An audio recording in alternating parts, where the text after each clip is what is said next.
Точных данных о числе советских военнопленных нет, но в разных источниках приводятся цифры от 3 миллионов 400 тысяч до 5 миллионов 700 тысяч человек. 1 миллион 836 тысяч человек из них не вернулись на родину. Около 180 тысяч после войны эмигрировали в другие страны. 823 230 человек пошло на сотрудничество с оккупантами, став власовцами и полицаями. Остальные погибли в плену. По официальным данным, в период с 1941 по 1945 годы было взято в плен 3 миллиона 486 тысяч немецких солдат и их союзников. 2 миллиона 967 тысяч 686 из них вернулись домой. Около 500 тысяч погибли в плену. Вражеская пропаганда настойчиво склоняла советских военнослужащих к сдаче в плен. Позиции Красной Армии периодически заваливались листовками. В них рекламировалось избавление от надзора комиссаров, конец мучениям и страданиям, сытая и привольная жизнь в плену. Когда в плен попал сын Сталина, Яков Джугашвили, это было немедленно использовано нацистской пропагандой. Следуйте примеру сына Сталина. Он жив, здоров и чувствует себя прекрасно, врали вражеские пропагандисты. Зачем вам приносить бессмысленные жертвы и идти на верную смерть,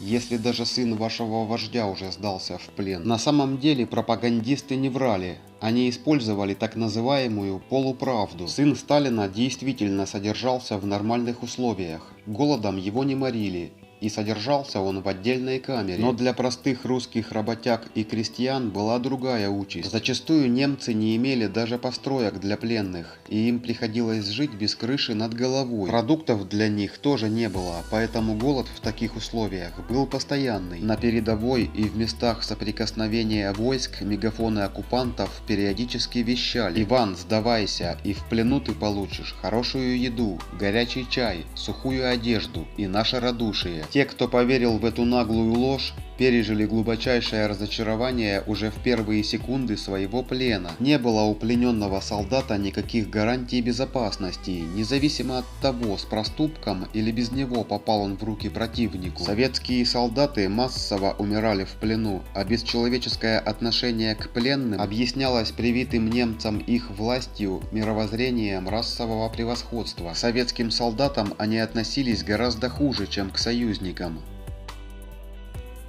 Красноармейцы попадали в плен в первую очередь из-за невозможности сражаться дальше, ранеными, больными, не имеющими провианта и боеприпасов, а также в условиях отсутствия управления со стороны командования штаба. Основная же масса советских военнослужащих оказалась в плену именно из-за неграмотного командования. Сдавшихся в плен добровольно, несмотря на всю искусность нацистской пропаганды, было все-таки немного.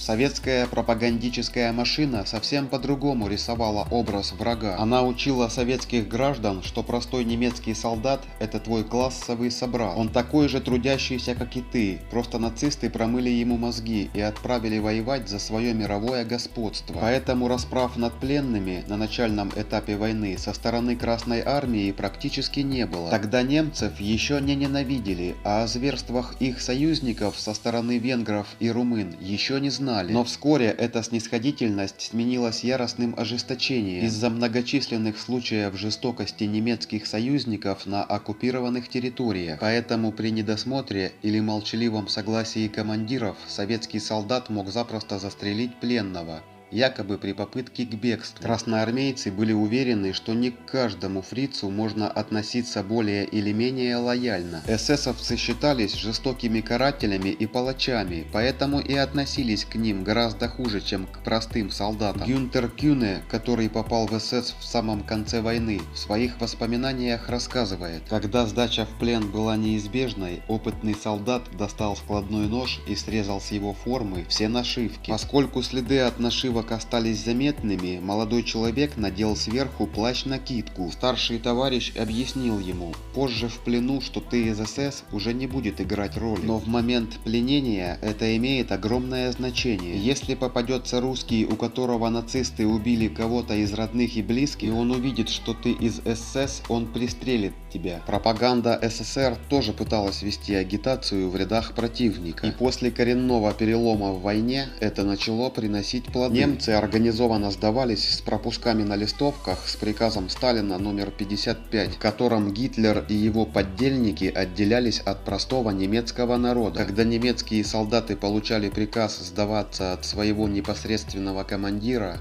они немедленно ему подчинялись, бросали оружие и следовали на сборные пункты целыми подразделениями. В конце войны они предпочитали именно такой формат – сдаваться целыми подразделениями, а не во время боя, дабы избежать внезапного обстрела и авианалета. Правила сдачи были просты – разоружение и сдача всей военной техники и матчасти советскому командованию. Что касается порядка сдачи в плен во время боевых действий, то он был схожим у обеих воюющих сторон. Чтобы избежать пули, сдающемуся нужно было показать, что он безоружен и не представляет опасности. Для этого автомат или винтовка демонстративно отбрасывались в сторону, а руки высоко поднимались вверх. Как известно, этот жест универсален и интернационален.